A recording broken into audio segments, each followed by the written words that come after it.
Well, good afternoon and welcome to the Small Business Briefing. I'm Rob Fowler with the Small Business Association of Michigan, and my co-host is Brian Calley, the president of SBAM. It's Thursday, August 12th. Brian, I think one of the things that, let me do the sponsor first. Our sponsor is Marana Group, and one of the things we've learned during the pandemic is the importance of being able to work remotely and have access to your documents. Marana Group can offer document scanning and archiving services that can move your current documents and legacy documents from the file cabinet to the cloud. And you can learn more about Marana Group at maranagroup.com. So, Brian, it's hard to not observe that there are a lot more institutions coming with mandates for vaccinations. And it seems to be taking a new form. It is get vaccinated or be tested on a regular basis rather than lose your job. What do you make of that? Well, I think that in terms of in the private sector, definitely larger companies are moving toward or taking more aggressive action toward mandate expectations or requirements, or the kind of this trade-off of, well, you're going to have to submit to a test regularly if you don't get vaccinated. See, in the private sector, though, I think short of a mandate, those types of actions, they're becoming more common. And then once the final FDA approval comes at the end of this month or the very beginning of September for the vaccines, that like the regular approval, now they're under emergency approval status. They'll go to regular approval status here shortly. You might see that pick up some steam. In smaller companies, smaller organizations, I think that'll be far, far less likely. However, there's interplay between different actors in the economic world, and that's where I think where there's potential for some real conflict is when you have one company interacting with another company, and what are the ground rules or whose ground rules are in effect.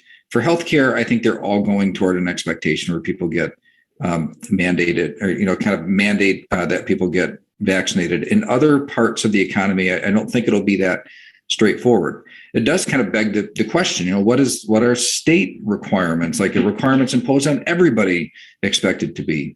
And I don't see that. I don't see the state imposing any kind of mandate or requirement. And really the big clue that I look at is state employees. Has the state done anything to require or mandate state employees get vaccinations? And they have not. And it's difficult for me to imagine a rule imposed on employers that the state didn't first impose on itself in terms of that type of HR policy. And beyond that, there was this weird little thing that happened with the state police recruits, where they said, everybody coming in had to be vaccinated, and that decision got reversed very quickly. It was reported by the media, and it was a decision that was made in a state department, and then presumably somebody out of the front office, the governor's office, said, "Hey, we're not going there." And within about a half hour, I think, of that being reported, it was announced that the decision was reversed. So that tells me that on the vaccine mandate front, it's still going to be, your business, and you will decide what's right for your business and what happens on your grounds.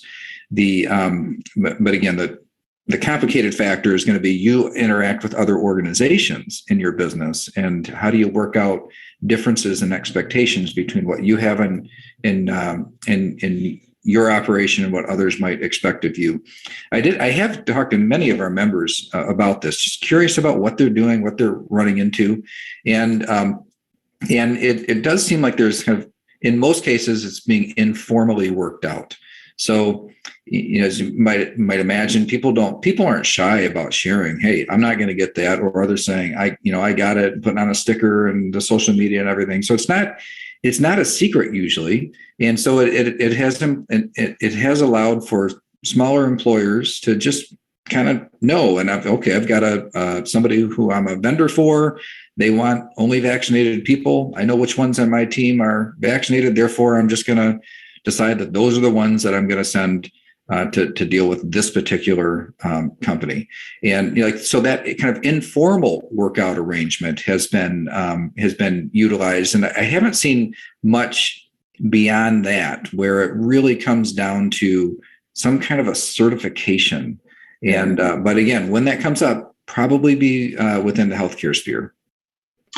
Yeah, I think, as we often say, the reason we watch the data, the reason we watch is for signals about what might be coming. And I've been wondering, Brian, if a vaccine mandate is actually a really big departure from where the state has been.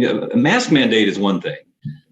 I wonder if the state has the authority to require its citizens to get a vaccine. I mean, that's really kind of what we would be talking about here. Certainly, I could see the authority to have a requirement by employees, but how about citizens? Yeah, and I don't think so, at least not on a broad population basis. So, for example, I don't think that even with emergency powers, I do not believe that the state could say you have to take a vaccine. But what they can say is you have to have a vaccine to do certain things. And so it's short of a mandate, but it's depending on what's happening in your life and the things that you need to do or maybe can't avoid doing, then that's where I think there's gray area that they could potentially work within. But even that, when I look at what they said in New York, for example, so if you want to go into a restaurant in New York, you have to be eat indoors, dine indoors. You have to have you have to show that you're vaccinated. I really don't see that happening here. The amount of upheaval, the difference in kind of culture and government involvement in things. I'd be very, very surprised if something like that happened imposed by the state. Now, an individual business owner can impose whatever they want on how they do business and who they do business with. But in terms of coming down from the state, even the gray area where they could work within, I don't think it's going to go there. Well, speaking of things that you can do if you're vaccinated, Canada has opened a border to U.S. citizens who have been vaccinated and can prove it. That's an example of one of those things that the state or the national government could say, we're not requiring you to be vaccinated, but we are requiring you to be vaccinated in order to do X. Yeah, and that this Canadian example is pretty interesting because in the beginning it seemed like the Canadians were afraid of U.S. citizens bringing COVID into their country. They have opened their borders to, I'll bring out the term because it's the one they use, non-essential travel. I hate that term, but that's what they use in the regulation.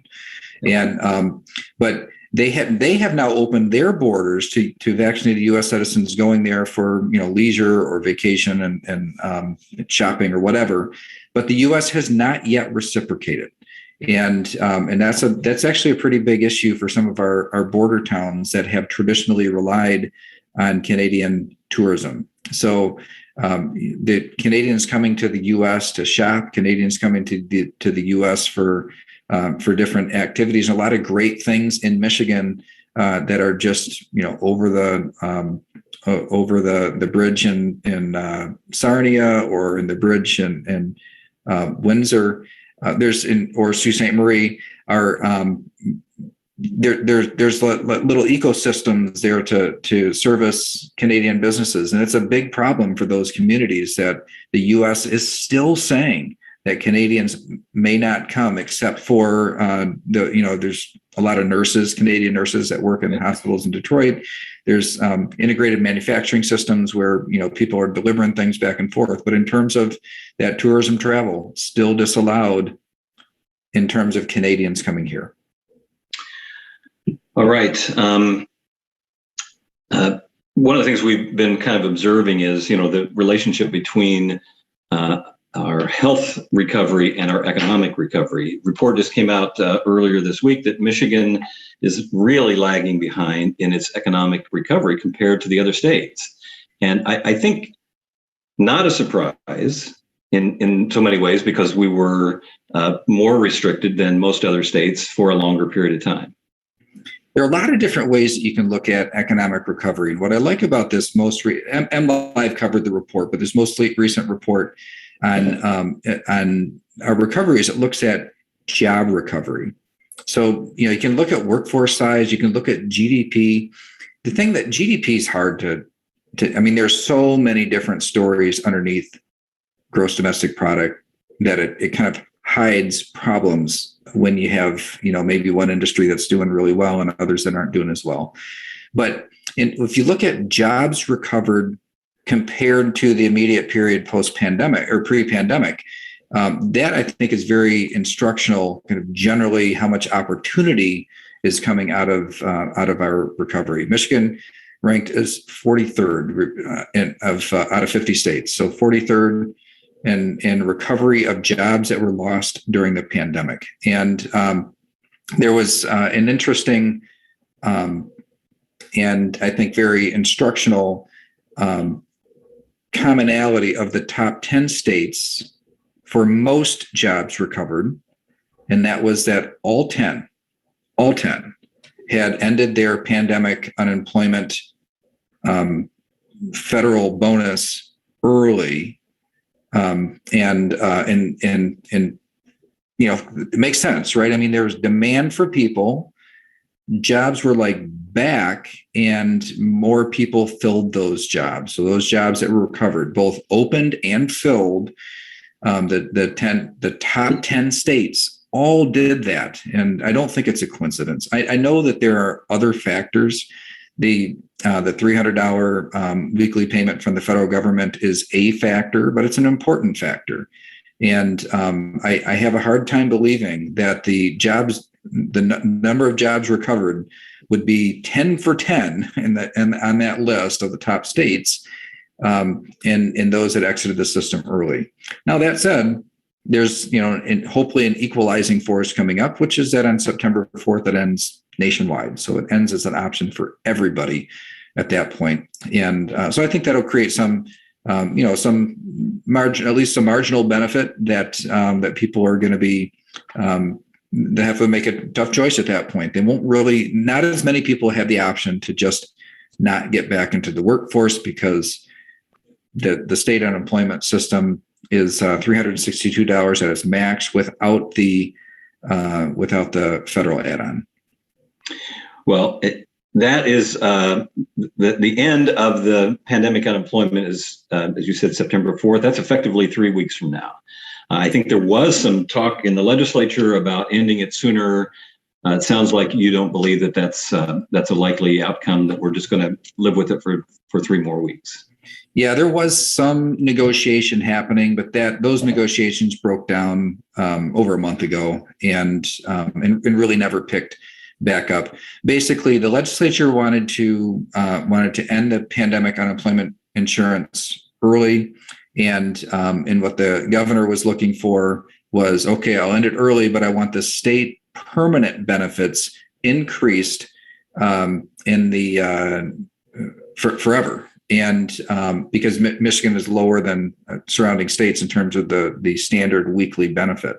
And so the idea would be bring it up to the Midwestern average, which is actually a pretty substantial increase. And so anyway, that the idea of ending the federal support maybe a month or 6 weeks early in exchange for a significant permanent increase in the benefit, it didn't seem like a good trade-off to anybody.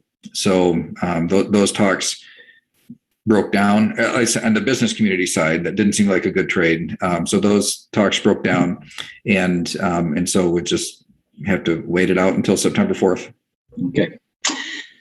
I want to circle back to it's not Data Monday, but one of the things we watched this is one of the key indicators was hospitalizations, and you sort of observe that first you see cases increase, then you see hospitalizations increase. We're seeing that now in Michigan, right? Yeah, we're seeing that now, unfortunately. And while 95% of the hospitalizations are those who have not received vaccinations, only about half of our overall population is vaccinated. So we have 10 million people, then it means 5 million people aren't. And so there's still plenty of room for spread of COVID-19, plenty of room for hospitalizations to increase. And unfortunately, it's starting to happen. So we saw just in the last few weeks, hospitalizations went from an extremely low level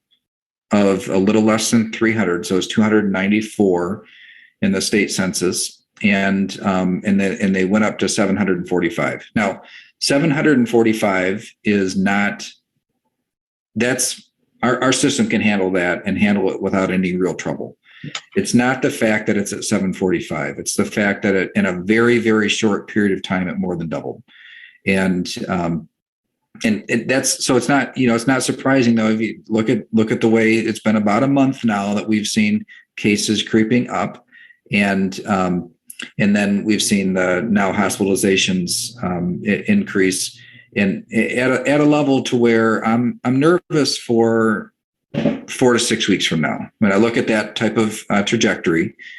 And so I think between now and Monday, I'm going to really I'm going to look at look what the CDC modeling is doing. The state does some modeling as well. Just look at what's happened in the South and other states, and to try and at least come up with some scenarios on what the next 2 months might look like here. And then really the reason for that is always forecasting. So as these issues, as hospitalizations go up, we know that the risk of things like workplace safety rules and other pandemic or epidemic emergency orders could be issued. What are the likelihood of those things happening? And I think really the forecasts or the scenarios that could play out are going to kind of give us boundaries on what's our best and worst case scenarios. So we're going to try and get that ready for Monday. So don't miss out on that, as we'll get into it and really try to forecast out. But the message and by the way, the other thing is the positivity rate. So that was below 2%. It's up to 6.9% now in this most recent data reporting cycle. And it's been a while since we talked about positivity, but that's one of those leading indicators. And when it gets up around 5, 6, 7%, that's when it past experiences, it could just kind of take off at any point. And again, with half of the population not being vaccinated, I think that we'll definitely see fewer deaths because there's a lot of inoculation in the most vulnerable populations, but there's still a lot. That's a lot of people, a lot of room for hospitals to get crowded. And looking at the South, I think that we have to start kind of expecting that to happen, and then or that risk of being a real risk, and therefore other rules coming out, the pandemic or the epidemic emergency orders being unlocked at that point. And what I think is even more, perhaps more likely, are different workplace safety rules. So if there was one message that I had, like at this point, before we really kind of try to zero in and predict what's going to happen, is for businesses to think through of what are the types of disruptions that you experienced before. It could be supply chain, could be employee absences, could be government rules, could be lack of certain types of supplies. Just to think through what your contingency plans might be, because I do think we're entering into a period here where it's going to be bumpier. Things aren't going to work as smoothly as they have been over the summer. And our advocacy doesn't stop. We have an expectation that, hey, you can't do what you did before. And I don't think they're going to go that far, but I do think that there's degrees of what they can stomach before they take in terms of healthcare outcomes, before they can before they impose additional rules. Yeah. All right. Monday should be interesting as we kind of look at some of the modeling. Let me change subjects. We've been hearing a lot about an infrastructure package from Washington, actually in two infrastructure packages, a $1 trillion infrastructure package and a $3.5 trillion package. The $1 trillion package has actually moved all the way through the process. It's not too early to start looking at it, what it might mean for Michigan, and maybe setting aside whether you think it's a good idea to spend $1 trillion when you have a national debt of, in the close to 30 trillion. What is in this package? Well, first of all, maybe its status, and then what's it look like for Michigan? Yeah, so the infrastructure package is happening. So that's it's moved most of the way through the process now. It is even McConnell voted for it in the Senate, and so it had pretty broad bipartisan support. Infrastructure usually does. Now, this, you might remember, a few months ago, there was a lot of arguing over something that was called infrastructure, but the majority of that original infrastructure bill, as you had alluded to, was social programming, and they tried to kind of recast that. People support roads and bridges in terms of spending on that. There's not as much support for social welfare programs, and so what I think it was a decent political move that the Democrats in Washington tried to do, is to put those things together and run it through as one package. And so they lost enough support. The margins are pretty small that they had to separate these two things out. And so you have now about $1 billion. It's a little over $1 billion or trillion. I'm sorry, a little over $1 trillion in what you'd consider traditional infrastructure spending. And then there's a separate bill that will happen through a different process that I think is going to be a little more complicated for them to run through the process, and it probably won't have any bipartisan support. But anyway, let's talk about context first. Before this infrastructure bill, before $3.5 trillion more, there was a comparison recently done, adjusted for inflation, and looked at amount of spending per person in the U.S. last year and this year through March, actually just through March of 2021, and it's about $14,000 per person per U.S. citizen. That's what it comes out to. And in overall kind of stimulus type spending. So what do we compare that to? How big really is that? And so let's compare it to what is considered to be the biggest, really traditionally the biggest restructure and role expansion of the United States, which would be the New Deal. So what happened during the decade, not just a few years, but an entire decade, 1930 through 1940. And it was adjusted for inflation. It was about $6,000 per person, per U.S. citizen. Wow. So this is over twice in the last 2 years, is over twice the size of the New Deal, and it's and of course much bigger than the Great Recession stimulus spending that happened in 2009 through 2012. So there's so that's kind of the context we're going into it. Now, that said, if you're going to do stimulus spending, the infrastructure spending is a pretty smart way to go, because you're investing in things that will aid the economy and kind of our way of life for the long term. But it's not just roads and bridges. People automatically think roads and bridges. Now, I ran through just kind of a laundry list of what's in there. There's $110 billion for roads and bridges, and then another $40 billion specifically for bridge repair and replacement. So of the 1.1, I think it's actually about 1.2 trillion when all is said and done, about 150 billion is the traditional roads and bridges part of it. But it's also, they've got